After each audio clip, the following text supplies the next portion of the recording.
listening to The Motherhood Experience, a podcast where you are part of the conversation with moms, for moms, and by moms. Let's jump into this episode with me, your host, Val Kleppen.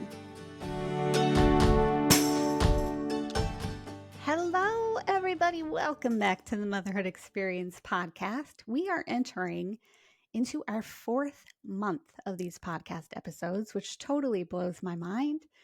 I've been having so much fun, and I hope you have been too while listening in.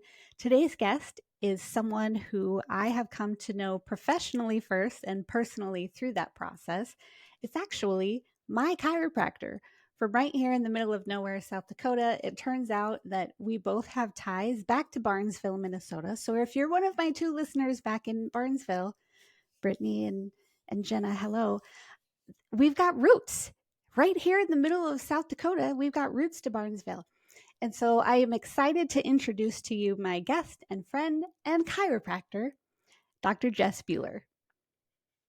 All right. I am here with Dr. Jess. It's so good to have you on the Motherhood Experience. Thank you for joining me. Yes, and thank you for asking me. This will be interesting.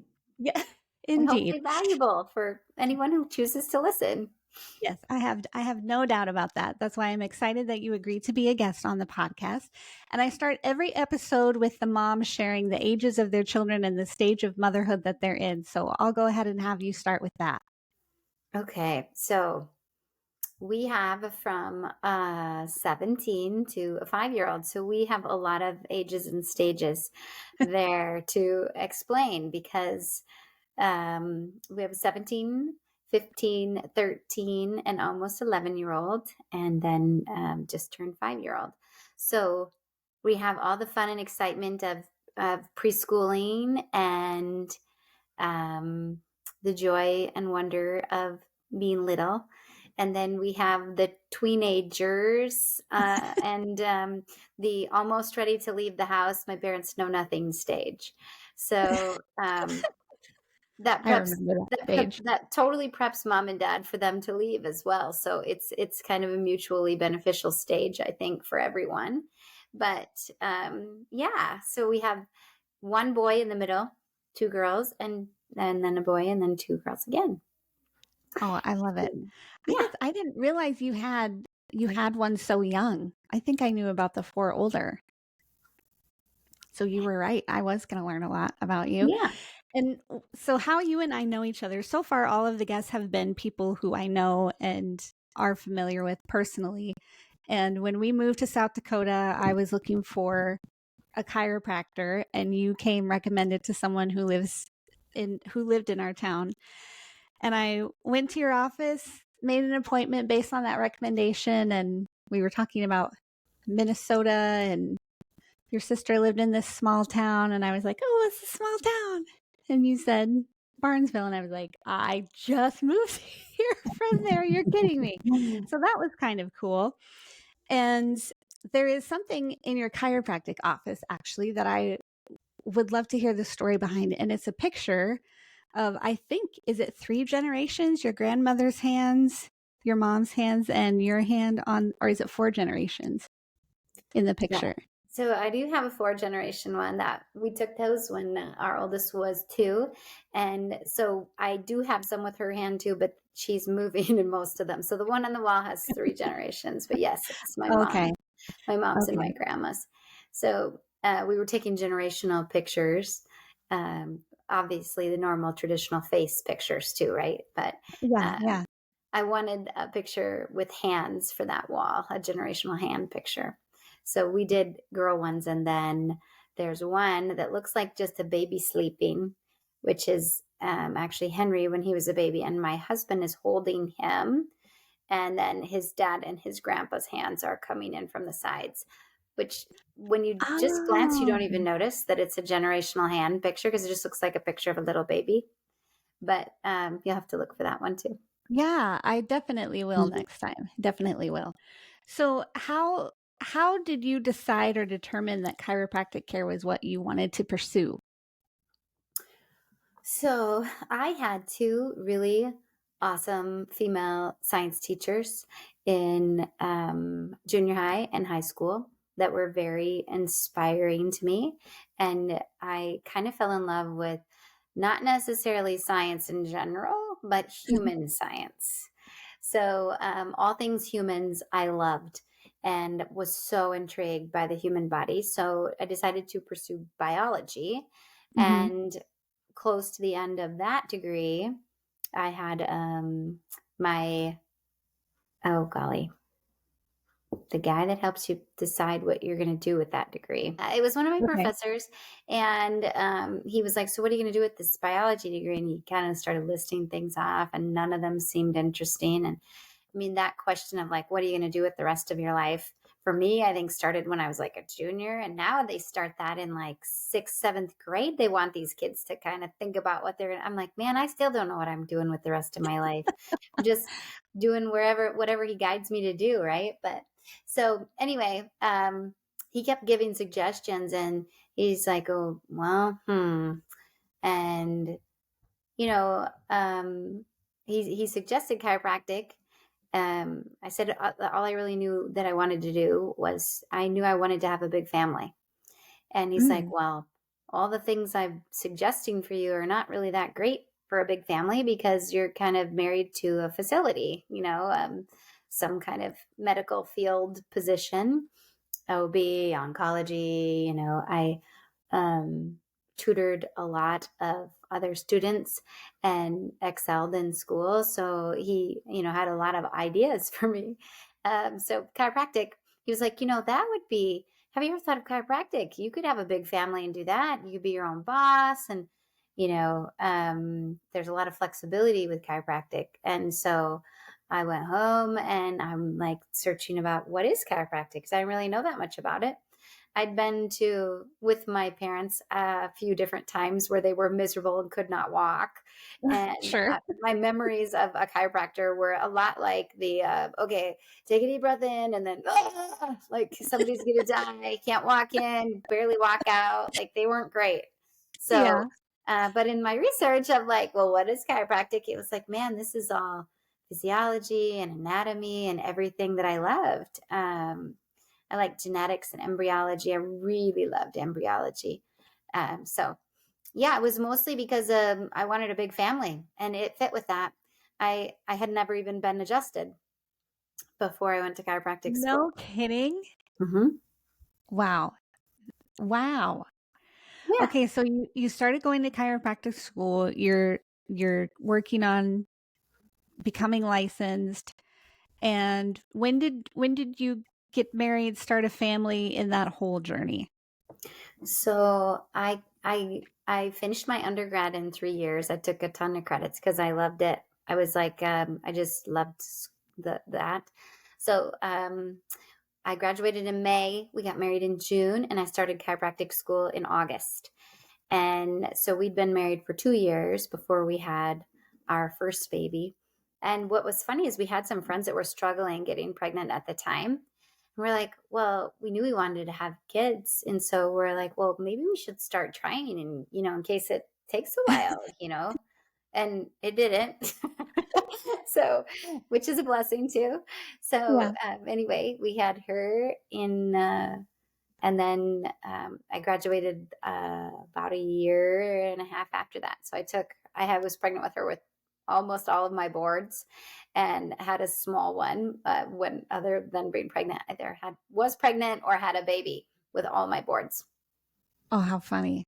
Yeah. So how does you working as a chiropractor then? I mean, I know that your oldest is 17 now. I didn't realize you had been a chiropractor that many years either. So how does all of that fit into how you view health as a mom?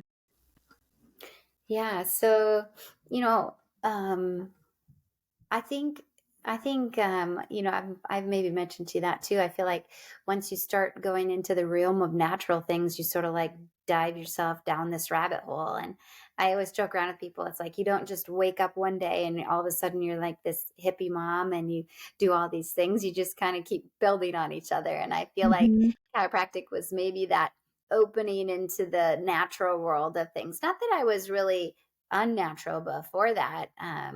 But yeah, it just, the importance of not just health is so many aspects to create health, from your physical health to your emotional health, your spiritual health, and the chemical level health too. So I definitely think chiropractic plays a huge part in that, because it's just a totally different perspective of looking at what creates health, and that health is not just the absence of symptoms, but it's optimal functioning, and it's largely based on that nerve communication between the brain and the body being optimal. So it definitely started me in that looking for other alternatives and being open to other ideas, and really looking at humans from a whole perspective instead of just a certain symptom. And as far as raising kids, it's the same thing. I feel like kids, no different than adults, are so influenced by media, whether it's the news or social Mm. media or magazines, all the garbage and influx of things, that sorting out and sifting and sorting what is good information and what is not is challenging. So I think our kids have gotten used to the fact that we're a little weird. We're weirdos, because we don't do exactly what everyone else does, and we don't fit in a box. And I like that. I want them to, learn to dig into things and research things and understand the why behind the what. And when it comes to your health, I think that self-care is really our best health care. So the more that they can learn to take care of this body that God created so perfectly, but we wreck with so much of what's around us, the more equipped they are to not just survive, but really thrive. So I You are singing my song. I love everything you said so much, and I also just kind of want to throw in a little caveat here that so my first 2 experience with chiropractors, I mean, I know that chiropractors sometimes have a label of a little wackadoo or, quackery or something like that. And the first 2 chiropractors I ever had an experience with, I would say fit that bill. And then I did get to the point that you talked about where I couldn't move something, and went to another chiropractor and started receiving regular adjustments for this one movement and mobility issue. But because of the adjustments I was receiving, noticed all these other health benefits virtually from nowhere. Mhm. And so started to make chiropractic care a regular part of my life. So I will just say to the listeners, if you have this stigma of chiropractors being a little wackadoo or practicing quackery, there are some out there, but there are so many more out there who are really just to the basics, natural health, take care of your body so that it takes care of you, sort of thing. And so I just really want to encourage other people to pursue chiropractic care for the benefit of personal health. I just wanted to throw that out there. And I was fortunate enough to find you in small town, middle of nowhere, South Dakota. It worked so beautifully. And I mean, I can give the same testament, because we used to always joke around in school that if you didn't have a neck problem before you finished your third trimester, that you'd have one, because you practice on each other. Right. And so I was getting adjusted too, and by students. And I remember the first time I was adjusted, regularly, getting regular adjustments in the student center with the supervision of another doctor. After every time I would get an adjustment, I would have a bowel movement. And I'm like, this is so weird. Like, does this happen to everybody? And, but I had a really wonky TL junction where my thoracic spine meets my lumbar spine. And when that area is out of place, oftentimes you have slower bowel movements. And I just thought that was normal, that's what everybody had. Mm. So every time I would get adjusted, I would go like within the hour. it was really like clockwork.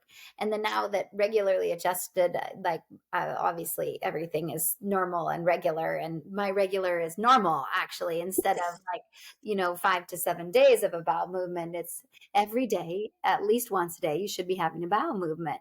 Yeah. And I didn't know what normal was. I thought normal was what I had. So, yes, lots of things improve in our bodies when they have that proper communication. Isn't this so perfect for a motherhood podcast where you end up talking about bowel movements? Like Oh, that yes. becomes your life as a mom at some point. Yes. That's hilarious. So you mentioned something that I do want to touch on then. You talked about self-care. So how do you as a chiropractor take care of yourself? Do you go see other chiropractors for adjustments? How does that work for you? Yes. So you can't adjust yourself. Everyone always asks that. I'm like, that would be really handy, but really awkward. Like, I don't even know how you would like position and still like have a force and all the things. Yeah. So no, I have to go to other chiropractors to get adjusted too, which actually is kind of a bonus too, because it's typically a reciprocity, and they appreciate Right. the return of payment in the form of getting to receive an adjustment as well. So that's always a bonus. Yes. So So are there instances where if your child is maybe you notice symptoms of a cold or something coming on, or maybe even there's attitude things happening where this mood is not normal, do you say like, come on over here, Mary Jane, and let's just adjust this real quick? yes. So, we always, Sunday is sort of that easy day to remember. We usually have a pretty chill afternoon on Sunday. So, always, Sundays is the regular, let's get everyone adjusted day. But they know too when they're crabby Oh. or they've, done something physically, now that we're in the sports season of life where the teenagers and up, overdo something or something doesn't feel right when they're moving, or even when they have, yeah, the first signs of anything, right? A little bit of a fever or sniffle, or just crabby. They're like, I need an adjustment, yeah, definitely. They will ask. My kids will all ask for adjustments. And there's times too where I'm like, you look like you need an adjustment. You're definitely not acting like you should, and other things. And it is so powerful too, those things you don't think about, but that tension, even when someone is stressed, we carry that in our bodies. And Mm, so that release that you get with an adjustment from that is so powerful too. And getting adjusted, boosts your immune competency by 200% within the first few hours. So it's a big thing in the fall and the winter when people are thinking about it being cold and flu season, to really think about just getting your regular chiropractic adjustments scheduled, or the first signs of like, man, I feel like I'm coming down with something, to go get that additional little boost to balance your body. yeah, I can speak to that for sure. I think I told you in high school, one of my classmates called me Ebola woman because I just was sick all the time in school. And that was like the worst disease he could think of. So he just called me Ebola woman. But into adulthood, seeking regular chiropractic care, I don't get sick every time I blink wrong or, Mhm. interact with other people or anything. So that's great.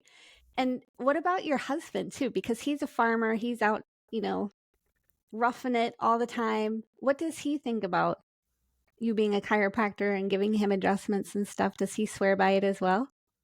Yes, he loves chiropractic as well. And, some of the worst days are, if they're standing on concrete all day in the shop, that's the Mm, absolute worst day. But even the long days where you've got hours in a tractor or a truck and you're just sitting with that vibration all day long, he can really tell. And looking over your left shoulder, I yeah. like to refer to that as tractor neck, because it's not really a condition, but it's just so much repeated motion, and that makes such a huge difference, and they can tell too, and he can definitely tell not just physical things, but also the attitude, emotional side of things, when you Yeah. just really can tell you need that. Definitely. Yeah. And he was not, I mean, he went to a chiropractor, haphazardly too, but more so for painful situations, a Mhm. lot like, I mentioned at the That's beginning. how a lot of it starts, I would imagine. But then Mhm. once you recognize the benefits of it, it just you can't deny it. Yeah, So and no, it is. It's so cool because, when we if you took a nerve and cut it like a cross fiber, I told you I like the sciencey side of stuff, and that was what drew me to the profession in the beginning. But that really only 10% of the nerve is for sensation, and 45% is for autonomic functions, things that happen automatically, and 45% is for muscles because we need to be able to move. We're mostly muscles. Movement is life in humans, mm, all animals, right? So 45, 45, that's 90% has nothing to do with something you can feel or be aware of. And yet most people think of chiropractic for pain. And that's less mm, than 10% because pain is only a portion of your sensations. Because we have all other things we feel too: hot, cold, soft, gentle, lots of other things. So it's really a huge thing when you think about, if we can have that kind of impact on pain, imagine what we have on all the rest of our body. wow. That is a little bit mind-blowing, honestly. Hmm. So, you made a comment earlier about your kids being in sports. What kind of activities are they in? What kind of schedule do you have running around? I always tell people our schedule is just chasing kids, because it just changes with the season. We've got softball and baseball and football and wrestling and basketball and volleyball and church camps and youth group and um, FFA and FCCLA. I'm sure color guard. I'm sure I'm missing something, but Oh, they're wow. they're just really busy, and sometimes I have to remind them, of how, putting first things first, and sometimes the things we're spending our time doing are really not that important of things, and so Mm, it is still in perspective of what really is important and what matters, and and us too in our lives as adults, the same thing. I can say, like, there's times where you're working so much and doing all the things, what's left over for your family, versus, are you, and there's the word balance that comes to mind, that people will say, well, do you have balance? And I don't know that there's a perfect chemistry to that, but there is mhm, definitely a point where you have to be able to feel like you're making a difference or a financial impact with whatever your job is, right? In order to be that present parent and spouse, and to also nurture your family's needs, and not just nurture your job.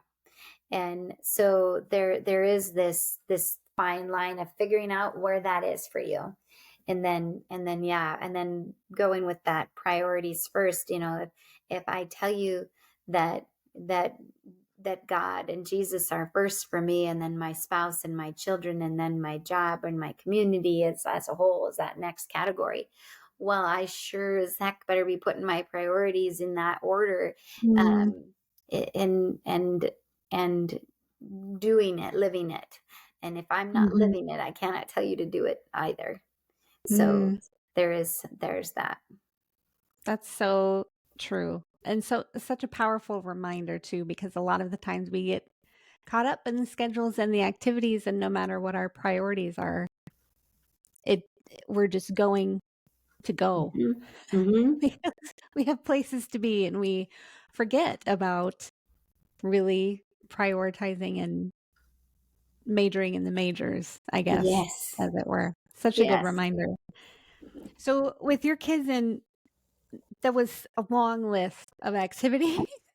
And you Hmm. are a chiropractor, you own your own business, your husband is a farmer. What are your kids' plans or visions for their own future or their own careers? You know, the older two probably are getting more of, I would call it the pressure of that. Like, what are you thinking about? What are you thinking about? Right. Yeah. And my oldest really was all in with like, I'm going to be a vet. I'm going to be a vet. I'm going to be a vet. And really loves the animals, which was kind of the pull toward that. But Mhm. and now she's kind of like, I don't know. What if I don't do that? I'm like, well, I think she's thinking obviously just some 4-year degree and let that kind of shift out, is kind of her vision right at the current moment. And then our next, she loves all the artsy things, hair and nails Mm. and makeup and fashion and that kind of stuff. So she thinks she's thinking cosmetology right now because she's good at those things. But I foresee that shifting too. And I just feel like locking down something at this point when I didn't even decide until I was, and like Right. I told you, I'm still like, man, maybe this is not the only thing I want to do. Like, what does God have in store for me? And how does he want to use me, Mhm. And, I think in regards of what you pick or choose to do, it's how you make a difference and make an impact and what kind of mark you can leave. And some of that you can do no matter what. You can do that no matter what you pick. And what if you Mm. don't like what you pick something else. You're just never too old to stop learning and growing and going. And so I don't know that any of them Henry, he loves the farming, the chickens, the cows, the all the things, farm. But I don't know if that will be the end all eventually. Sure. So I don't know. I just hope they kind of, my encouragement to them is always to just be open and just really just leaning into what that your intuition is leading you for that next step, not necessarily knowing the outcome. I love that too, and it's kind of an analogy to chiropractic care even where you you don't wanna pigeonhole yourself into something where you're stuck and Hmm. you don't feel like you can move into it or out of it, but just keep taking steps and making these adjustments, as it were. I'm throwing out Yes. chiropractic puns apparently, and and then, your decisions and your influence and your impact will take shape from there. That's so great. So what would you offer then to other moms, whether they're working moms or stay-at-home moms who maybe have that health-centered consciousness, but we're kind of surrounded by a world that is not health-centered Mhm. or health-centric? What would you offer them to as small steps or starting points just to maintain um, health as a priority in their household? So, I mean, I think whenever you talk about health, you gotta get less complicated and more basic. And my Mm. favorite analogy is for people to think of themselves like they're an emotional plant. And what does a plant need? It needs water, it needs light, it needs ground, it needs nutrients. It needs sun and wind, and then the emotional part, it really needs somebody to talk to it and to listen to it, both. So that's that's another aspect. But air, but just they're very basic things. Like we have basic things, and then also like to not pour toxins on a plant because it will die, it will Mm. be injured. So we got to look at what we can avoid that's toxic to our lives. That's one thing. And that comes in physical, chemical, and emotional level things. So avoid toxins. I would say that would be, and in the US, that's really hard. We are a Mm. toxic country. It saddens me to look at our food compared to what is even available in Europe and other countries. But so avoid toxins. Get light sunlight on your eyeballs every day. Get your naked feet on the ground every day. Get your hands in the dirt. Get dirty. Um, make your microbiome diverse by eating lots of different foods and playing in the dirt. It sounds so silly, but like it's so basic, right? Right. You need things that grow like a plant. You need fruits, you need vegetables, you need lean proteins, you need healthy fats. And there's no diet scheme out there that will do any better than that right there. avoid Mm. toxic things and eat very basic stuff. If it comes in a box, it's probably not very good for you. If you can't read the ingredient, you probably shouldn't eat it. So there's just such a simple way about thinking about life. And then again, that's one thing I guess a plant doesn't have completely other than through wind is movement.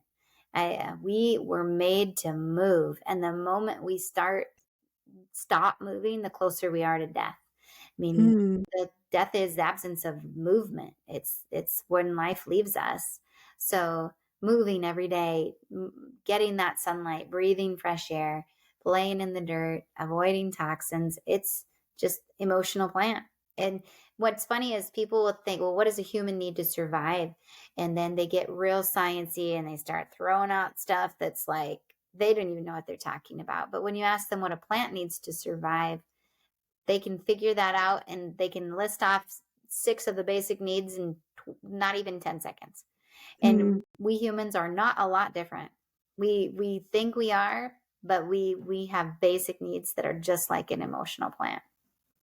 I love that so much. And I want to dive a little bit deeper into grounding. Like we live out here on our hilltop homestead. I try to, well, now that it's like 25 degrees in the morning, I don't so much. I still go out and get my morning sun, but it has to Yes. warm up for me to do some grounding. Yes.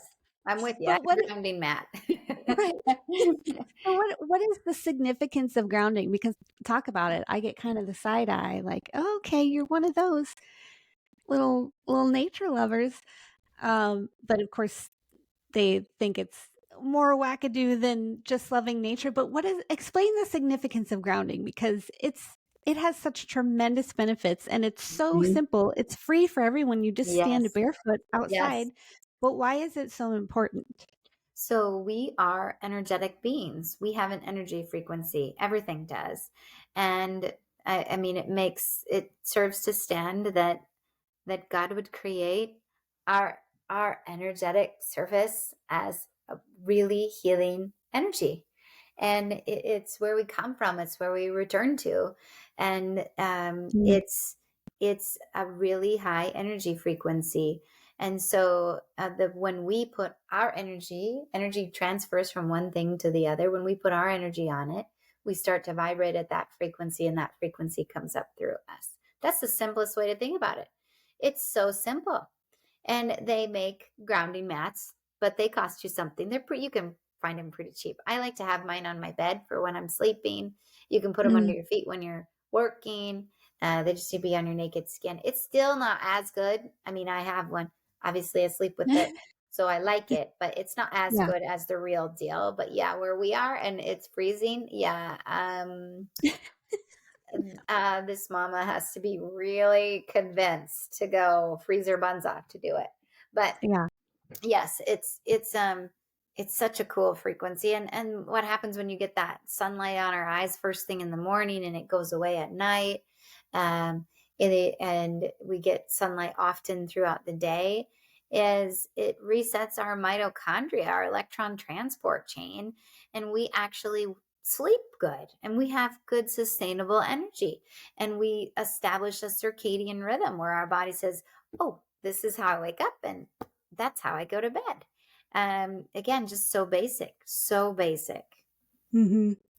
That was so thank you for breaking it down. And I feel like also I should play this podcast episode back for my kids as a little homeschool lesson. I feel like you've covered way more science, way more enthusiastically than Mama Bear over here. So I appreciate that. But as we wrap up here, any last words of advice or encouragement to those moms who are just kind of in the thick of it right now, running around from activities or just trying to sustain survival mode right now? What would you say to them? Oh, I think you have to come back to that this too shall pass. Mm. Even if it's like a kidney stone, it will pass. And then, part of mothering is to show up and to not give up and to keep figuring it out. And there's no book on like the best mother award, or how to do everything quid pro quo for each kid, because it's different. If there was a book, it would have to be a manual on your kid and then on each of your kids individually, and it just doesn't exist. So true. But God picked you for them. He picked you to be their mom, and he picked you. So it's a calling that you were called to do, and so it is. It's like, give grace and receive grace, because you are going to mess up and you're going to suck at it sometimes, and the next day you're going to be winning and it's going to be great, and you're going to have to do those both. You're going to have to suck and you're going to have to be awesome. And that's mothering. That's legit mothering. When you first start, you're so excited to have a baby, and you think about all this baby stuff, and nobody forewarns you, like, that baby's going to be a teenager and they're going to hate you at some point. And everybody tells you 2 is terrible, and then you have your first 13-year-old, and you're like, what is this, and who are you? What did you do with my 12-year-old? So I just think, I think it's grace. You gotta dive into your your being and your creator, and use his guidance, and just know you are called, and whoever he calls, there will be a way, and the way that you do it will be the way that he wanted you to do it. And so just don't give up. Oh my goodness. My cup is so full from hearing that. Thank you so, so much. Not only for sharing that, but just for agreeing to be a guest on the podcast. And if you happen to be local and you're looking for a chiropractor, I can totally hook you up with Dr. Jess's information. Dr. Jess, thank you so much. You are so welcome. Thank you for inviting me. This was fun. It was great. Thank you for joining us for today's episode of the Motherhood Experience podcast. To join our exclusive TME community, head on over to themotherhoodexperience.com/learn more. Be sure to follow the Motherhood Experience on Facebook and Instagram, and please leave us a 5-star review wherever you listen to podcasts. If you're watching on YouTube, leave us a comment below, and we'll catch you next time.